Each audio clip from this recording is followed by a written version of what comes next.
Acharya Pranam. Raman Maharshi says, the fact is that the mind is only a bundle of thoughts. How can you extinguish it by the thought of doing so or by a desire? Your thoughts and desires are part and parcel of the mind. The mind is simply fattened by new thoughts rising up. Therefore, it is foolish to attempt to kill the mind by means of the mind. The only way of doing it is to find its source and hold on to it. The mind will then be of its own accord. Dear Acharya, please help me understand what does it mean to find the source of the mind and hold on to it. When a thought arises in mind, it demands to be addressed, otherwise it keeps hanging and causes trouble. Even this question is coming from my mind, and to get an answer, the mind is trying to understand, but that is not leading to the resolution of the mind, rather adding to mental activity. How then to really understand? How is it different from usual mental activity? Raman Maharshi is saying, go to the root of the thought. You are saying, when a thought arises in the mind, it demands to be addressed, otherwise it keeps hanging and causes trouble. So all is good. When a thought arises in the mind, it demands to be addressed. Do address it and address it properly and fully. Why don't you do that? On one hand, we complain that we remain annoyed by, occupied by, pestered by thoughts. On the other hand, we never give thought serious consideration. If thought is so meaningful in your life, if thought is the center of all your activity, if thought is what your inner life is all about, then why don't you give thought the importance it deserves? And as far as you are concerned, in your own eyes, thought is pretty important, is it not? If it is important, then do justice to thought. Address it properly. All thoughts have in some direct or oblique way your welfare at the center. All thoughts, whether directly or indirectly, are about you. Look at your thoughts. Many of them you will find very clearly and directly carry the word I at their center. In other thoughts, I is not very obviously visible, but if you will probe a little, you will find I is there. You just don't randomly think of anything. We make a mistake when we say that thoughts are random. We make a mistake when we say, oh, thoughts are like purposeless clouds floating in the sky of the mind. Thoughts are not purposeless. Thoughts are not random at all. You never randomly think of anything. There is a clear design there. There is a clear pattern and a purpose there. We think for the sake of our welfare.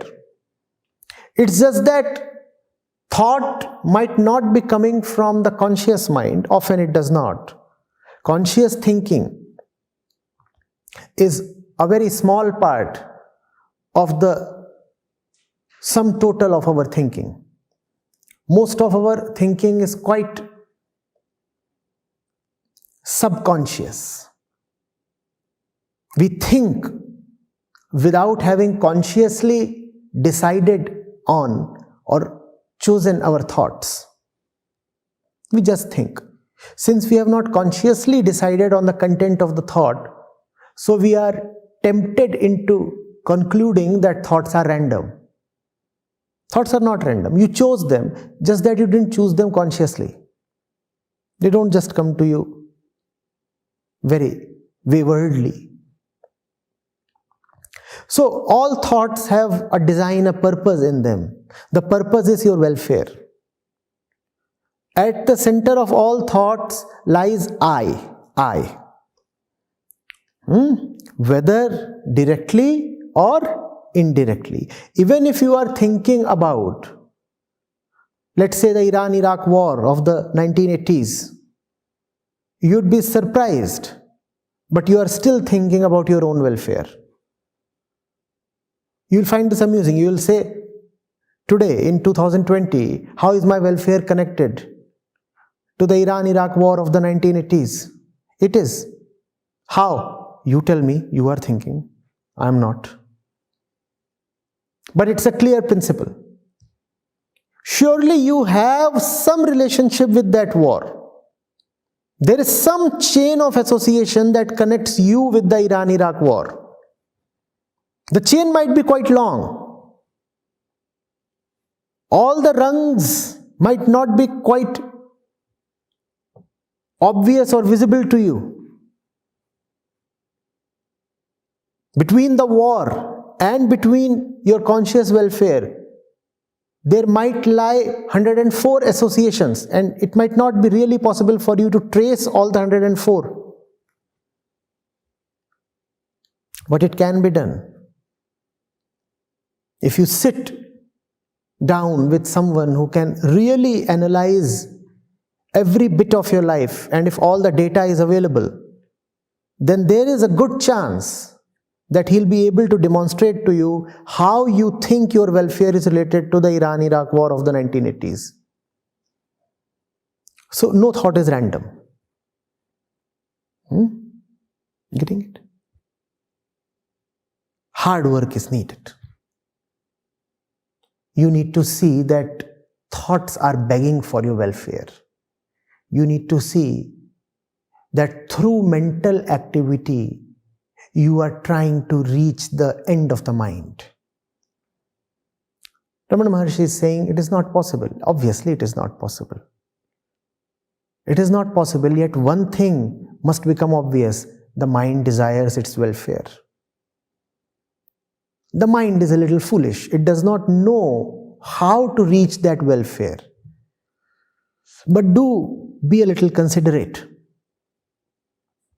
The mind is foolish. But the mind knows one thing. It is not all right. The mind knows that there is something wrong with it. The mind knows that it's sick. It's not well settled. The mind tries to address its inherent sickness by way of thought. Therefore, all thought has your prospective health at its center. I said all thought has your welfare at the center. In other words, all thoughts are centered around the I. Now, instead of thinking so much, why don't you pick up your thoughts and give some attention to them? What is the point in just watching this unhealthy stream keep flowing past you? And you don't merely even watch, because all thoughts have I at their center. It means that you are actively riding all your thoughts. You are the I. You are not even watching your thoughts. You are riding your thoughts. It must be quite tiring. Won't it be? A million thoughts are crossing your mind. You are trying to hop onto each of them. You ride your thought for a while and then you deboard. And when you deboard, you have another 80 choices. And then you hop onto some other thought. And after a while, you again deboard. This boarding and deboarding must be quite taxing and frustrating. Now, instead of boarding, deboarding, all this fickle business, why don't you travel the entire difference either way? Raman Maharshi used to say, go to the root of the thought. He used to say, see where all the traffic is coming from. It's a great approach. And an equally great approach, a complementary approach, is to see where all this traffic is going to. Both ways will work. Both the methods are equally good. If you could see where the entire train of thoughts is coming from, you will know who you are and what you want, and this realization will not let you remain who you think you are. Equally, if you can see where all this traffic is headed towards, you will again reach the same place where the traffic is coming from. It's a circular thing, you see. Raman Maharshi used to say, go to the root of the eye. You could equally say, go to the fruit of the eye. The root of the eye is the truth. The desired fruit of the eye is also the truth. When you see the falseness of what you are, you also see the falseness of what you want to become. When you go backwards, all you see is your falseness. When you go forward, again all that you see is your falseness. Whether you go backward or forward, one thing is needed. You can call it attention, you can call it honesty. And you will have to put in some effort. That is what I mean by addressing the thought. When you say that thought encumbers you, thought troubles you, thought remains like a weight on the head, do treat it nicely. You talk of thought like an unwanted, unwelcome guest. If the guest is so very obstinate and he keeps knocking so very frequently, why don't you call him in? Make him sit across the table. Over a cup of tea, ask where he is coming from, or ask where he is going to. Either case, you will find relief. We think without really thinking. We say that we are sufferers of thought. We will let ourselves suffer from thought, but we will never go to the depth of thought. We will keep thinking, but we will never allow deep thinking. What nonsense is this? In fact, the antidote to thinking is deep thinking. You know what is deep thinking? It does not mean coming up with great, exotic, fabulous thoughts of the kind that you read in books from grave intellectuals. No, that is not deep thinking. Deep thinking means honest thinking. Because after all, thinking has the problemed I at its center. Therefore, all thinking is in itself a problem-solving mechanism. Thought exists in its own eyes to solve a problem. Don't you see that? When you have a problem, then you start thinking. Therefore, if thought is really a problem-solving mechanism, then the thought should solve the problem and end. Thought cannot be unending. Why is our thought unending? It means that even though thought is a problem-solving mechanism, we keep the problem alive so that we can keep thinking. Such deep inner dishonesty. If thought were really honest, what would thought do? Thought would solve the problem and then subside. No thought. Problem gone, thought gone, over. But we have a great fascination for problems. We create problems where there are none. so that we can keep thinking. We are attached to our suffering. We are attached to our sense of incompletion. This is called the ego. Are you getting it? So more thinking cannot solve the so-called problem of thinking. Raman Maharshi is absolutely right. But deep thinking can solve the problem of thinking. But don't be misled. I am again cautioning. Deep thinking does not mean complex thinking. Deep thinking means when you think, you must know that thought is a tool that you are using. Once the matter is settled, why do you need the tool? Or is it so that you are so fond of using the tool that you do not let the matter ever be settled?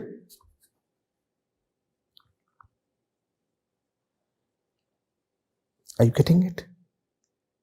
All thought aims at its own dissolution. Thought does not want to continue. We force it to continue. The mother of thought, ego, is such a schizophrenic personality. On one hand, it exists to not to continue. On the other hand, it keeps existing to not to continue. Such madness. The ego keeps existing because it has a deep desire to not to exist, you see. The ego loves the desire to not to exist, so it keeps existing. If it won't exist, how will it keep having the lovely desire?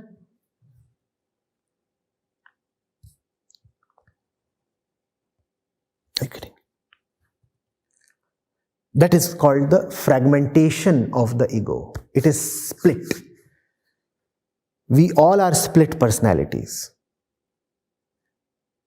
It is not that only a few people are schizophrenic. We all are split. If we were not split, then we would not be what we are. Therefore, realization was named as Advait. Advait means now the fellow is not split. Now the mind does not have a fissure running through it.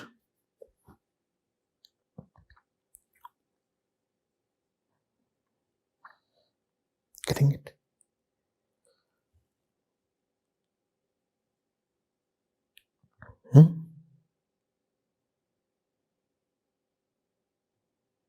Realize what is it that you really want, and then like a good boy, take it. It is on offer. Don't keep throwing tantrums.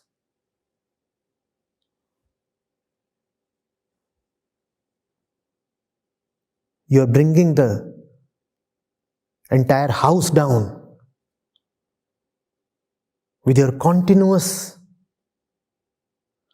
nonsense.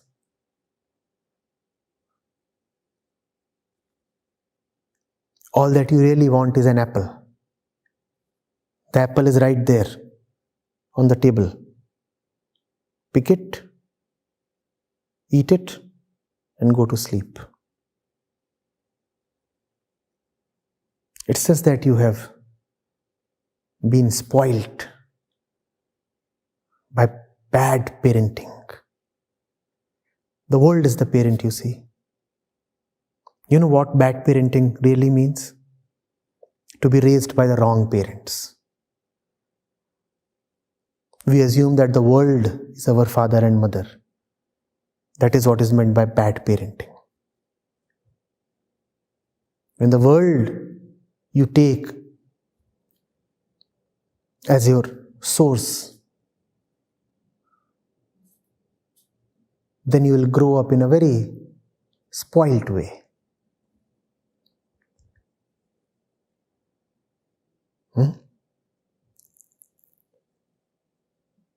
Take the apple. That's all that you want. Pranam Acharya ji. Acharya ji, I have been quite following your teachings for quite a long time. So one basic difference I could probably see is that, or rather, I would want to say it this way, that the very different way of looking at things, which I came across your teachings, was that by now, teachers like Raman Maharshi and scriptures, they have been talking about getting to the root of the problem or getting to the root of the thought. So, on the other hand, you have been rather more talking about getting to the fruit of the problem, the fruit of the thought.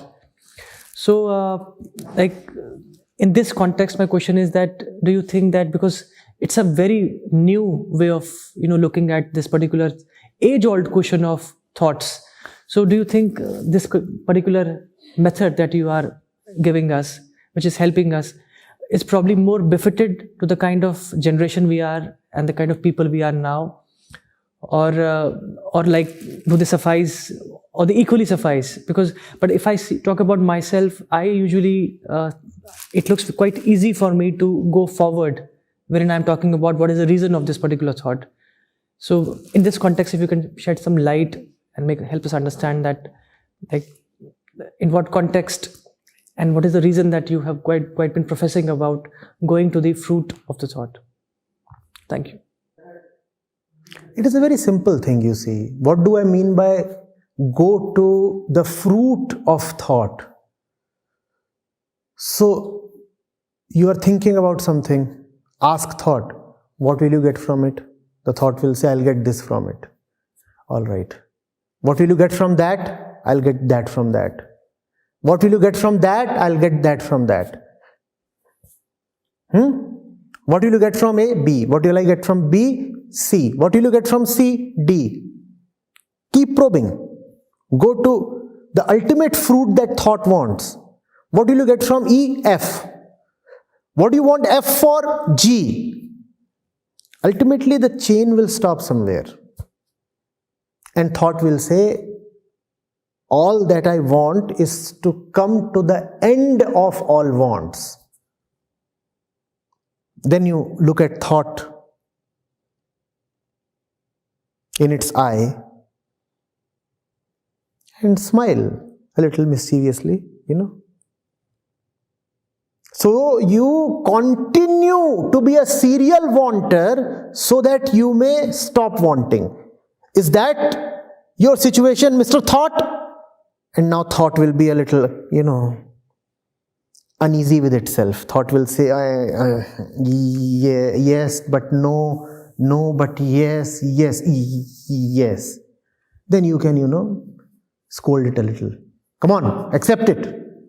You have been raising this entire spectacle just so that ultimately there is nothing spectacular at all. You have been running all this while so that ultimately you can come to rest, right? That's what you want, Mr. Thought. And thought will have to agree. This is what I mean by coming to the fruit of the problem. So if ultimately all you want is rest, sir, why don't you rest right now? That's the bed. I'll make some good tea for you. Without milk, of course.